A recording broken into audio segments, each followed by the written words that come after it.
Bing Crosby had played for presidents and sold more records than anyone alive. Louis Armstrong had played in rooms where his name wasn't on the door. That night they shared one microphone, and for the people listening at home, it sounded like the most natural thing in the world. By the late 1930s, Bing Crosby's radio program had become something beyond entertainment. More than 30 million Americans tuned in on the nights it broadcast, a number that meant, in practical terms, that Crosby's voice reached more people in a single evening than most performers could hope to reach across an entire career. He had built this audience over years of appearances that felt by design like something other than performance, intimate, unhurried, slightly domestic, as though Crosby were talking to each listener individually rather than addressing a mass audience through a network of transmitters. The microphone had made this possible. Where earlier radio performers had projected into the equipment the way they might project to the back row of a theater, Crosby had understood early that the radio microphone was an instrument for a different kind of voice, one that didn't need to fill a room because it was already inside one. This intimacy was not accidental, and it was not simply a vocal technique. It was a decision about what radio could be, and Crosby had been among the first performers to understand it clearly enough to build a career around it. By this same point, Louis Armstrong had spent 2 decades building a career that operated on entirely different terms. His voice and his trumpet filled rooms because rooms were what he had: clubs, theaters, ballrooms, concert halls where the energy between performer and audience was physical, immediate, something felt in the chest as much as heard with the ears. Armstrong didn't lean into a microphone and suggest warmth. He walked onto a stage and generated it in real time for whoever was present. What the two men had in common, beyond the fact that both were, by any measure, among the most recognized voices in American popular music, was a musical generosity that those who worked with them described in similar terms. Neither performed over an audience. Both seemed to perform with one. And both, despite the enormous distances their careers had taken them from their origins, retained something in their music that felt like a direct line back to where they had started. Whether those qualities were enough to bridge the considerable distance between Crosby's world and Armstrong's was, in the late 1930s, not a question that most people in the radio industry were asking with any urgency. To understand what it meant for Louis Armstrong to be invited onto a program of this size, it helps to understand something about the landscape Armstrong moved through every day, in a country that made a consistent and often deliberate distinction between what black performers could produce and what they were permitted to access. Armstrong had, by this point, played in venues across the United States and Europe. He had recorded for major labels, his records sold, his name appeared on marquees, and yet the America that celebrated his music was not, in most of its practical arrangements, an America that treated him as its equal. Hotels that welcomed white performers of far lesser reputation would not accommodate Armstrong. Venues that booked him would seat his audiences in sections the promoters had designated in advance. Contracts that bore his name were structured in ways that would never have been offered to performers whose music depended on foundations he had helped build.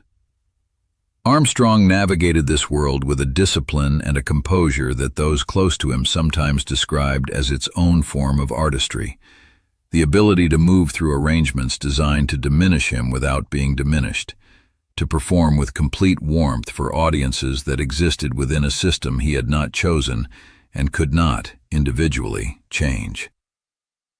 He had learned early that the distance between what he was given and what he deserved was large, and that he would spend his career working inside that distance without allowing it to define what happened when he actually played.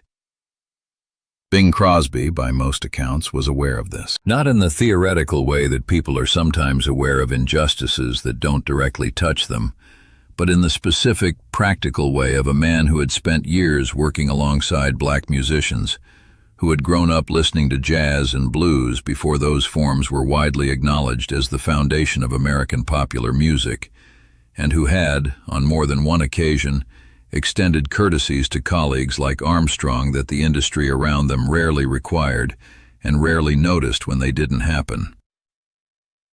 It was in this context that Crosby's invitation arrived.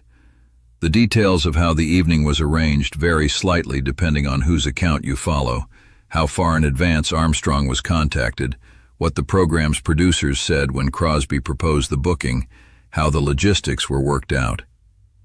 What is consistent across most versions is that Armstrong arrived at the studio on the evening of the broadcast, was met by Crosby personally rather than by a producer or an assistant, and was brought directly to the broadcast area without ceremony or detour. Those who were in the studio that evening, musicians, engineers, writers who worked on the program, later described the atmosphere before airtime as unusually quiet for a broadcast that typically ran with the organized tension of a production operating at scale. The studio itself was full, the orchestra in place, the production staff at their positions, the engineers behind the glass. But the quality of the waiting, several of those present recalled, was different from a normal pre-broadcast evening. Crosby and Armstrong were seen together for several minutes in the corridor just outside the main studio before the broadcast began. Those close enough to observe, but not close enough, by most accounts, to hear clearly, described a conversation that was quiet, brief, and appeared to carry none of the slightly formal, slightly performative quality that conversations between public figures in professional settings often take on. It looked, those observers said, less like two famous people being professionally gracious to each other, and more like two people who had something specific to say, and were saying it without much preamble. What Crosby said in those few minutes before the microphone opened was not recorded. Those who claimed to have been nearby gave accounts that differed in their specifics.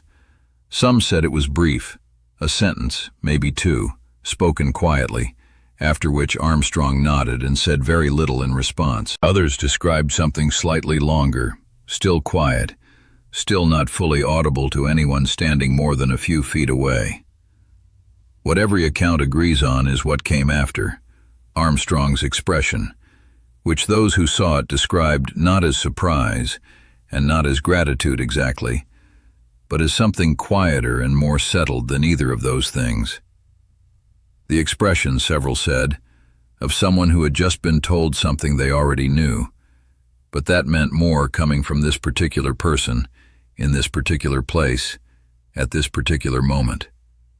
The program went to air on time. Armstrong's name had not been announced in the broadcast's usual previews, and the moment when Crosby introduced him to an audience that had not expected him produced a reaction in the studio that those present described as immediate and genuine. A ripple of recognition, a shift in the room's energy that was different from the ordinary response to a guest announcement. What followed, for the duration of Armstrong's segment, was something that those who heard it live described using the same vocabulary: warmth, ease, naturalness. The two voices together, Crosby's close and conversational, Armstrong's larger and with that slight roughness that had always been part of its texture, did not sound like a carefully managed collaboration between representatives of different musical worlds. They sounded like two people who had been listening to each other for a long time. The brief exchanges between them, the moments of conversation that punctuated the music, carried the same quality as the corridor outside. Unhurried, direct, neither performing their friendship for the audience nor needing to explain it. For the 30-odd million people listening at home, in living rooms, in kitchens, beside the radios that sat in the corner of the room like furniture, the evening offered something that network radio in the 1930s did not always manage. Two of the most recognized voices in the country, in the same room, clearly at ease with each other, producing something together that neither would have produced alone. What most of those listeners didn't know, what they had no way of knowing from their positions at home, was what the evening had cost Armstrong to arrive at, and what Crosby's simple act of invitation had represented against the backdrop of an industry that had not, in most of its formal arrangements, made such invitations easy or natural. After the broadcast ended, those present in the studio described the departure as low-key, the production winding down the way it always did, engineers returning equipment to its resting state, musicians packing instruments, the ordinary mechanics of a large broadcast completing itself. Armstrong and Crosby remained together briefly after the air cleared, in the way that people sometimes linger after something goes well, not because anything remains to be said, but because the room hasn't quite returned to ordinary yet. Crosby walked Armstrong out. This detail, small and unremarkable in any other context, was noted by those who witnessed it precisely because it was not the sort of thing that studios of this era typically arranged, or that hosts of programs with Crosby standing typically did for guests at the conclusion of an evening. It was the kind of courtesy that registered without needing to be announced, that existed not as a gesture made for an audience, because there was no audience left, but simply as the thing a person does when they mean it. Armstrong, by most accounts, said nothing about the evening and the days that followed that was particularly remarkable. He was performing elsewhere within days, moving through the same logistics he always moved through. If the evening had meant something particular to him, and those who knew him well seemed to believe it had, he carried it the way he carried most things, without much commentary, but with a care that showed sometimes in the music. Several musicians who played alongside him in the weeks after described something in his playing that was difficult to name, not a change in technique or repertoire, but a quality. Freer, some said, more settled, as though something that had been held at a slight distance had quietly come a little closer. What the evening represented, looking backward from a distance, was less a single dramatic moment than a quiet refusal, Crosby's and Armstrong's together, to accept the premise that the distance between their worlds was as fixed as the industry around them preferred to treat it. Both men understood, with the practical clarity that comes from a life in the music business, that one broadcast changes nothing systemically. The arrangements that shaped Armstrong's career would not be altered by an evening that went well on the radio. The next city and the next engagement would bring the same practical realities they always brought. Neither of them appears to have claimed otherwise. What they did instead was make something together that sounded to the people who heard it like the way things ought to be. And they allowed that sound to exist in the space where 30 million people were listening, for however long it lasted, without apology and without explanation. Bing Crosby's career produced an enormous body of work, recorded and documented across decades. Louis Armstrong's did the same.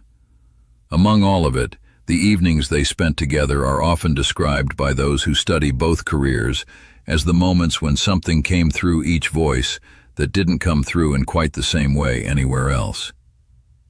The quality that audiences heard, that naturalness, that ease, was not accidental.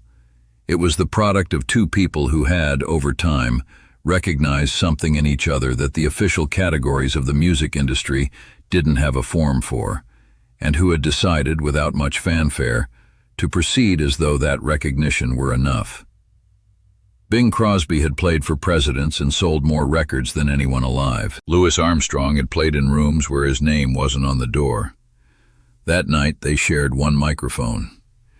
And for the people listening at home, in the ordinary rooms where they kept their radios, it sounded like the most natural thing in the world. Because it was.